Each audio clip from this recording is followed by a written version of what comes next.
Hey, hi everyone. It's Saturday, 19th of October, and I came outside because it's a beautiful sunny autumn day.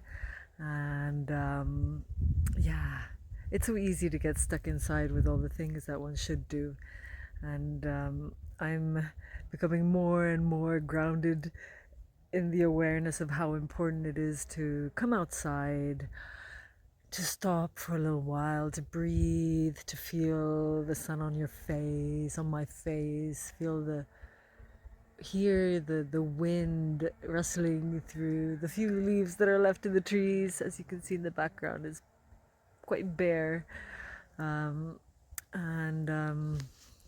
Yeah, to really give space and time for like the body to slow down, and to allow for whatever processes are like bubbling up, to hold space for them, and to allow also the creativity and the gifts that emerge from the more difficult process, um, to, to, to give them space to come out, to manifest. And that's something that I find that's the nature of life, the cycling of uh, birth, growth, expansion, decay, death, rebirth, and the astrologies of these times are very much about this rebirth energy, death and rebirth. And as we can see, nature is also having its is sharing this message with the autumn. The autumn time, with leaves having fallen off the trees, yet at the same time the earth is showing how she is rebirthing, giving new life. She has energy, she has life force to create new flowers, bring more beauty into this world. So in the same way, yeah, the value of all of these cycles of life uh, are worth acknowledging and validating and recognizing and receiving the gifts that they bring. Uh, there was When I shared a video the other day about my inspiration and happiness and excitement about being able to master my energy and my space of being more easily. It's not every day or every moment that I'm in that space where I can like just like tune in and kind of choose to switch off, kind of like the unpleasant stuff, the mental uh, complaining, judging thoughts, and all of that. There are moments when those energies show up, but I'm learning to become better at kind of allowing them to be there on the surface without getting attached to them. That was something that someone asked also in a comment about how it feels sometimes like we take one step forward and then we like kind of like fall back two steps, and like the frustration with being stuck in this kind of being triggered continuously by some wounding that is just kind of doesn't seem to be kind of healing. And what I realize myself is that I I have a tendency to also get stuck and dig the hole kind of deeper. One thing that I'm realizing, that as I'm practicing expanding and growing and uh, being brave to show up in the light, speaking my truth and all of that, there comes this kind of like a high almost, and like this enthusiasm about the process. And then a little while later it feels like, oh, kind of like losing, getting deflated. And that's usually where then like there are still like I the way I feel it is happening is that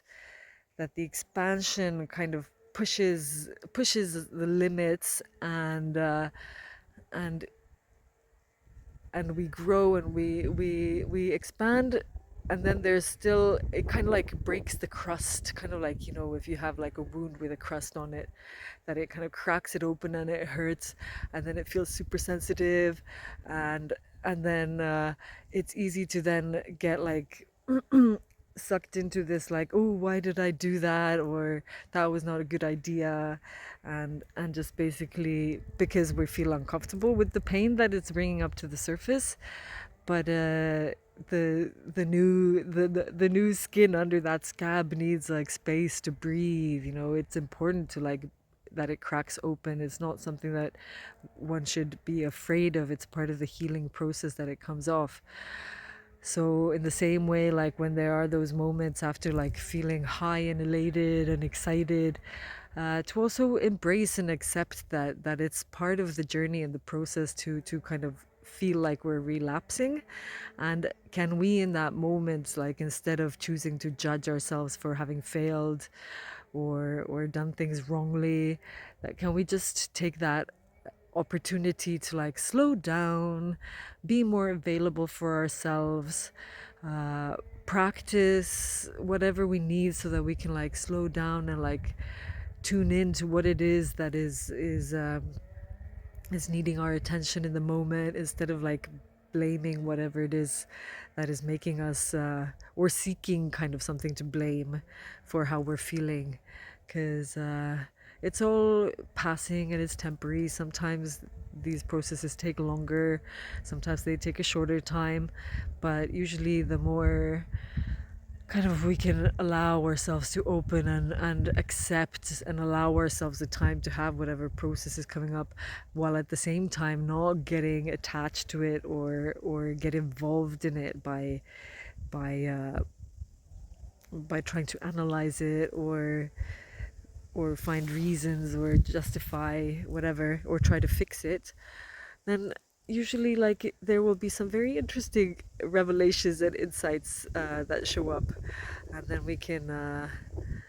kind of own it. We can claim that those shadow parts, the ways in which we might have been belittling ourselves or limiting ourselves or making choices based on what others want or expect, or even those stories and beliefs that we're carrying, instead of actually uh,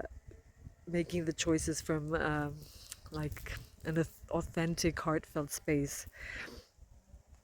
So it's all happening kind of parallel at the same time as well. Uh, so yeah, coming more into this kind of relaxed, slow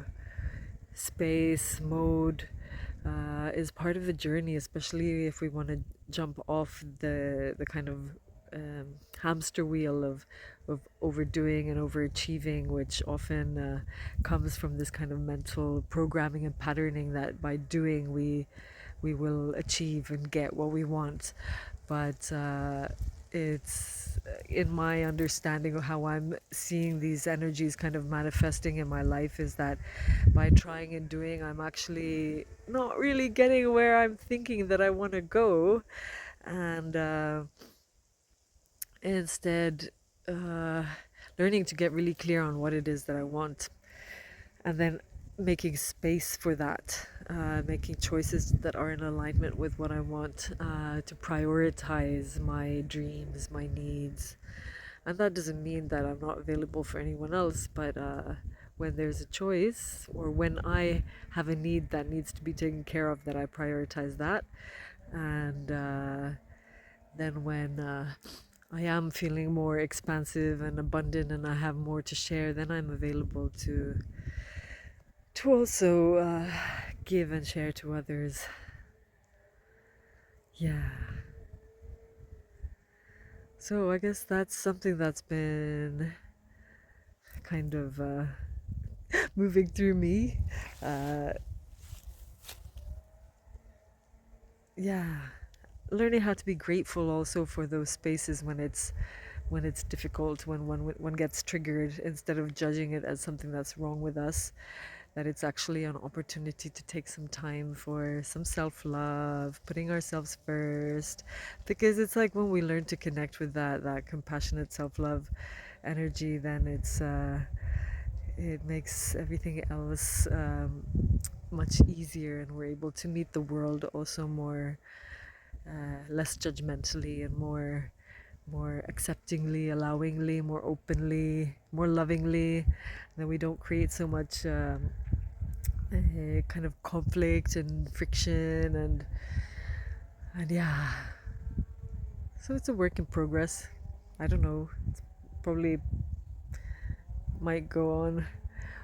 and on and on and on here on this life as we keep reinventing ourselves and stepping into new places on our path. But yeah, it's a dance, the art of living. So wishing you a fascinating journey with your process, whatever it is at the moment, and yeah, I've got some nice medicine for the heart that I will be sharing sometime soon. So stay tuned. Wishing you a beautiful weekend. So I want to share with you also this one kind of image or metaphor that is helping me when I sometimes get into this kind of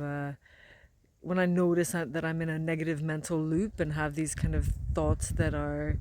kind of questioning and doubting what I'm doing and why I'm doing, and getting stuck in like other old kind of patterns and stories that I have made a choice that I want to kind of like not that basically they're not very helpful and supportive stories, so I don't want to give attention to those. So when they do arise, rather than get into the story of blaming myself, that oh, there you go again, thinking about those same things, worrying about what other people think, or that am I doing things the right way, and da da da da da. So remembering kind of that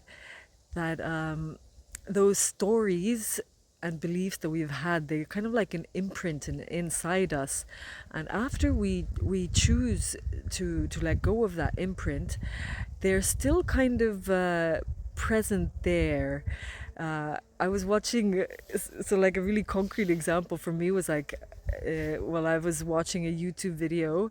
at one point I like, lift my eyes away from the screen and I'm looking, out the window or at the wall and kind of thinking about something, and I see an image of that phone with, so like a rectangular image with another rectangle inside, which is kind of like the video screen inside the phone screen. And then I just, but like in a reverse, with reverse colors, black and white. So